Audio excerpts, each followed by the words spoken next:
గత ప్రభుత్వంలో ఆర్థిక విధ్వంసం జరిగిందని బీజేపీ ఎమ్మెల్యే పార్థసారథి అన్నారు. కూటమి ప్రభుత్వంలో రాష్ట్ర అభివృద్ధికి కట్టుబడి బడ్జెట్ ని ప్రవేశపెట్టామని తెలిపారు. 2047 వికసిత్ భారత్ లక్ష్యంగా మోదీ భారతదేశం ఎలా ఉండాలో ఆ విధంగా ముందుకు వెళ్తున్నామని చెప్పారు. గత ప్రభుత్వంలో కేంద్రం ఇచ్చిన నిధులను కూడా ఖర్చు పెట్టలేదన్నారు. రాష్ట్ర అభివృద్ధి కోసం కూటమి ప్రభుత్వం అనేక సంక్షేమ కార్యక్రమాలతో ముందుకు వెళ్తుందని చెప్పారు.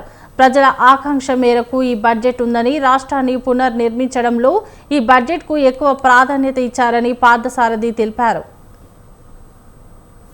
2047 నరేంద్ర మోదీ గారు ఈ దేశాన్ని స్వాతంత్రం వచ్చిన తర్వాత 100 ఏళ్ల తర్వాత 1947వ సంవత్సరంలో స్వాతంత్రం వస్తే 100 సంవత్సరాల తర్వాత అంటే 2047 సంవత్సరానికి భారతదేశం ఎలా ఉండాలా అనే ఒక ఆలోచన చేసి దానికి అనుగుణంగా తయారు చేసిందే వికసిత భారత్ 2047 బడ్జెట్లు, 47 ఆలోచనలు.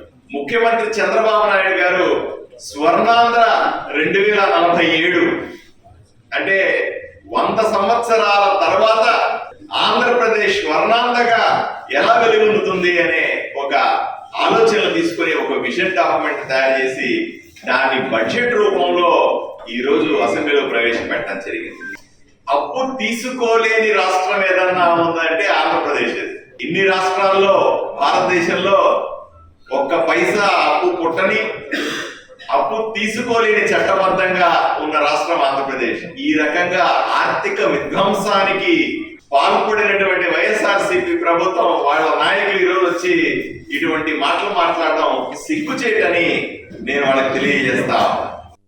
వికసిత భారత్ 2047 నరేంద్ర మోదీ గారు ఈ దేశాన్ని స్వాతంత్రం వచ్చిన తర్వాత 100 ఏళ్ల తర్వాత 1947వ